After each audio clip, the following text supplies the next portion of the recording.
தமிழக மக்கள் அனைவருக்கும் இனிய காலை வணக்கம். ஏப்ரல் 4 சனிக்கிழமை காலை சரியாக 9:30 மணிக்கு இந்த வானிலை அறிக்கையானது பதிவு செய்யப்படுகிறது. அதிகாரப்பூர்வ அறிக்கைக்கு இந்திய வானிலை அறிக்கையை பார்க்கும் இது உங்கள் ஏஜேஸ் வெதர் அப்டேட் சேனல்.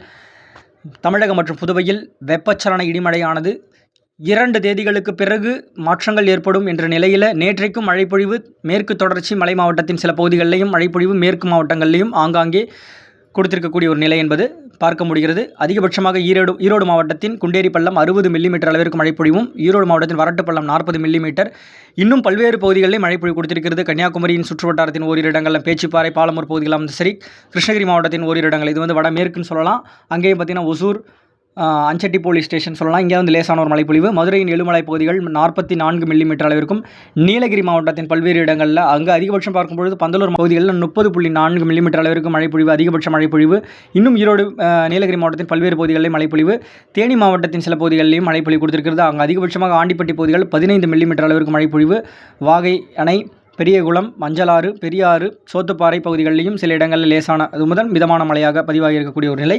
திருநெல்வேலி மாவட்டத்தின் சில பகுதிகளிலும் லேசான மழைப்பொழிவு, விருதுநகர் மாவட்டத்தின் பெரியார் அணை 37.2 மில்லிமீட்டர் அளவிற்கு மழைப்பொழிவு, கோவை மாவட்டத்தின் சின்னக்கல்லார் பகுதியில் 19 மில்லிமீட்டர் அளவிற்கு மழைப்பொழிவு, தருமபுரியின் ஒகேனக்கல் ஃபாரஸ்ட் 19 மில்லிமீட்டர் அளவிற்கு மழைப்பொழிவு, திண்டுக்கல் மாவட்டத்தின் கொடைக்கானல் 13 மில்லிமீட்டர் மழைப்பொழிவு. இப்படி ஒரு மழைப்பொழிவை கொடுத்திருக்கக்கூடிய ஒரு சூழ்நிலையில் நம்ம 4, 5, 6 காலகட்டங்கள், குறிப்பாக 5, 6 மையமாக வைத்து தமிழகத்தின் பரவலான மாவட்டங்களிலும் பல்வேறு இடங்களில் மழைப்பொழிவு கொடுக்கும் என்ற சூழ்நிலையில் நிகழ்நேர வானிலையை பொறுத்து நமக்கு மழைப்பொழிவை நான் அறிவிக்கிறேன் என்று சொன்னால், இப்போ இன்றைக்கு மழைப்பொழிவு எந்த மாதிரி ஒரு அமைப்பு இருக்கிறது, ஃபஸ்ட்டு தற்பொழுது இந்த வானிலை அமைப்பு எப்படி என்று பார்த்துருவோம். கண்டிப்பாக வானிலை அமைப்பை பொறுத்தவரையில் பார்க்கும்பொழுது நமக்கு ஹைதராபாத் மற்றும் அந்த கர்நாடக இடைப்பட்ட பகுதிகளில் ஒரு வளிமண்டல சுழற்சி, இந்த பாலமோர்னு சொல்லலாம், அந்த இடத்துல ஒரு மையமாக வைத்து சுழன்று வரக்கூடிய ஒரு நிலைன்னு சொல்லலாம். அதனைத் தொடர்ந்து தெற்கு ஆந்திர மற்றும் வட தமிழகத்தை ஒட்டிய கடற்கரை பகுதிகளில் நேற்று நிலவி வந்த அந்த சுழற்சி தற்பொழுது அங்கேயே சுழன்று சற்றே தென்மேற்கு திசையை நோக்கி நகர்ந்து வரக்கூடிய ஒரு அமைப்பாக, அப்படியே அந்த சுழற்சியின் இணைப்பு என்பது விசாகப்பட்டினத்தம் வரைக்குமே பார்த்திங்கன்னா நீண்டு இருக்கக்கூடிய ஒரு அமைப்புன்னு சொல்லலாம். அதனைத் தொடர்ந்து தென் தமிழகத்தின் மீது வளிமண்டலத்தில் ஒரு மேலடுக்கு சுழற்சியாக மெலிந்த சுழற்சி ஒன்றின் நிலவு வரக்கூடிய ஒரு நிலைன்னு சொல்லலாம். இப்படி இருக்கக்கூடிய ஒரு சூழ்நிலை நமக்கு மழைப்பொழிவை இன்றைக்கு எப்படி ஏற்படுத்த போகிறது அப்படின்னு பார்க்கும் பொழுது, இன்றைக்கு தெற்கு காற்றின் உள்ளீடு என்பது நேற்றைக்கு கிடைக்கப்பெற்றால் அதே போலவே இன்றைக்கு சற்று கூடுதலாகவும் சில இடங்களில் மழைப்பொழிவு என்பது தென் மாவட்டத்தின் சில பகுதிகளில் ஏற்படுவதற்கான ஒரு வாய்ப்பாக சாதக சூழ்நிலை அமைந்திருக்கிறதுன்னு சொல்லலாம். தென் மாவட்டத்தின் பல்வேறு பகுதிகளிலும் இன்றைக்கு ஒரு இடங்களில் மழைப்பொழிவு ஒதுக்கி இருக்கக்கூடிய ஒரு நிலையாக இருந்தாலும், மழைப்பொழிவு என்பது அவர்களுக்கு இன்றைக்கு அமையப்பெறுகின்ற ஒரு அமைப்பாக இருக்கும். குறிப்பாக தென் மேற்கு பகுதிகளாக இருந்தாலும் சரி, மதுரை உள்ளிட்ட சுற்று வட்டாரத்தின் ஓரிரு இடங்கள்லையும், மதுரைக்கு மேற்காக எடுத்துக்கொள்ளலாம் இதை. அதனைத் தொடர்ந்து கோவை மாவட்டத்தின் ஓரிரு இடங்களிலையும் இன்றைக்கு மழைப்பொழிவு வாய்ப்பு இருக்கிறது. கொடைக்கானல் மலைமறைக்கும் பகுதிகளிலையும், தேனி, திண்டுக்கல் போன்ற மாவட்டங்கள் பகுதிகளிலையும் இன்றைக்கு ஒரு மழை வாய்ப்பு இருக்கக்கூடிய ஒரு நிலை. இன்றைக்கு கனமழையாகவே ஓரிரு இடங்களில் சேலம் சுற்று வட்டாரத்தின் பகுதிகளில் அமையப்பெறுகின்ற ஒரு அமைப்பாக தென்படக்கூடிய ஒரு அமைப்பாக இருக்கிறது. சேலம், இந்த நாமக்கல் இடைப்பட்ட ஒரு சோன்ஸ்னு சொல்லலாம் இதை. இப்படி மத்திய தமிழகமாக இருந்தாலும் சரி, தென் தமிழகமாக இருந்தாலும் சரி, ஆங்காங்கே ஒதுக்கி இன்றைக்கு ஒரு மழைப்பொழிவு கொடுக்கக்கூடிய ஒரு சூழ்நிலையில், கடலோர மாவட்டத்திலும் பார்த்திங்கன்னா மதியத்திற்கு பிறகாக சில இடங்களில் ஒரு லேசான மேகமூட்டத்தோடு குழப்பக்கூடிய ஒரு வானிலை அமைப்பாக இருந்து ஓரிரு இடங்களில் லேசானது முதல் மிதமான மழையாக ஓரிரு இடங்கள் அமைய பெற்றாலும், அது அப்படியே உள் மாவட்டத்தில் பகுதிகளில் கொண்டு சென்று நமக்கு ஒரு மழைப்பொழிவை ஏற்படுத்தும் அமைப்பாக உள் மாவட்டங்களில் இன்றைக்கு ஒரு மழைப்பொழிவை கொடுக்கக்கூடிய ஒரு அமைப்பாக இருக்கும். படிப்படியாக 5, 6 காலகட்டங்களில் மழைப்பொழிவு எப்படி அமைய போகிறதுனா, கர்நாடக எல்லையோர மாவட்டங்களிலும் மழைப்பொழிவு, மேற்கு தொடர்ச்சி மலை ஒட்டிய மேற்கு சரிவு மாவட்டங்களாலும் சரி, மேற்கு தொடர்ச்சி மலை மாவட்டங்களாக இருந்தாலும் சரி, தென் மாவட்டங்கள் குறிப்பாக ஆங்காங்கே அப்படின்ற மாதிரி சேலத்திற்கு தெற்காக இருக்கக்கூடிய பகுதிகள் சொல்லலாம்.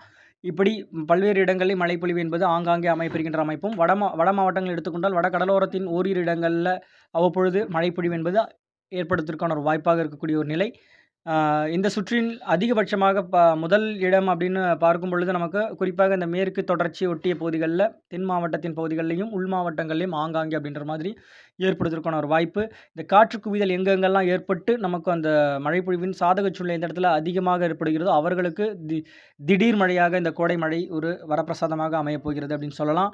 இப்படி ஒரு மழைப்பொழிவு என்பது இன்றைக்கு தென் மாவட்டம், மேற்கு தொடர்ச்சி மலை மாவட்டங்களிலும் ஆங்காங்கே, இன்னும் சொல்லப்போனால் புதுக்கோட்டை, சிவகங்கை இடைமிடம் பகுதிகளிலையும் ஆங்காங்கே தென் கடலோரத்தை ஒட்டிய பகுதிகளிலும் சில இடங்களில் மழைப்பொழிவு என்பது ஏற்படுவதற்கான வாய்ப்பு இருக்கிறது. இன்றைக்கு மாலைக்குள்ளாகவே அந்த மெலிந்த சுழற்சி என்பது ஒரு தூத்துக்குடி மற்றும் அந்த ராமநாதபுரம் இடைப்பட்ட மேலடுக்கிலே வந்து அமையப்பெறுகின்ற ஒரு அமைப்பாக இருந்து இன்றைக்கு தென் மாவட்டத்தின் பகுதிகளில் இன்றைக்கு ஓரிரு இடங்களில் பரப்பளவில் அதிகரித்து காணப்படுகின்ற ஒரு மழைப்பொழிவாக ஏற்படும் என்று நாம் எதிர்பார்க்கிறோம். பார்ப்போம் எந்த அளவுக்கு அந்த மழைப்பொழிவு கொடுக்க போகிறது அப்படின்னு. இப்படி இருக்கக்கூடிய ஒரு சூழ்நிலையில் 5, 6ம் பார்த்திங்கன்னா ஆங்காங்கே பல்வேறு மாவட்டங்கள்லேயும் மழைப்பொழிவு என்பது அளவு அதிகரித்து காணப்படுகின்ற ஒரு நிலையாக இருக்கும். எப்படிப்பட்ட ஒரு மழைப்பொழிவு அப்படின்றத நம்ம ஏற்கனவே கடந்த கால சுற்றிலே நம்ம பார்த்துருப்போம். மழைப்பொழிவு தீவிரம் எந்த மாதிரி இருந்திருக்கும் அப்படின்றது.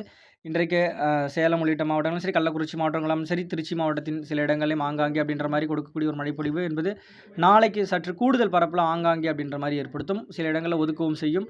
அப்படியே அந்த மழைப்பொழிவின் மையம் என்பது கடலூர் மாவட்டத்தை ஆங்காங்கே, அடுத்தபடியாக மயிலாடுதுறை மாவட்டத்தின் பகுதிகளிலையும் ஆங்காங்கே அப்படின்ற மாதிரி எட்டி பிடித்து முன்னிரவுக்கு உள்ளாகவே இந்த மழைப்பொழிவு நிறைவடையும் என்று நம்ம எதிர்பார்க்கக்கூடிய ஒரு சூழ்நிலை. இப்போது இந்த மாற்றத்தில் ஏதாவது ஒரு மாற்று கருத்துக்கள் இந்த மழைப்பொழிவில் இருக்கக்கூடிய ஒரு சூழ்நிலை இருந்தால் கண்டிப்பாக நம்ம அறிவிக்கலாம். வானிலையில் ஏதாவது சிறு மாற்றங்கள் இருந்தாலும் உடனுக்குடன் அறிவிக்கின்றேன். வானிலையோடு இணைந்திருங்கள். நன்றி, வணக்கம்.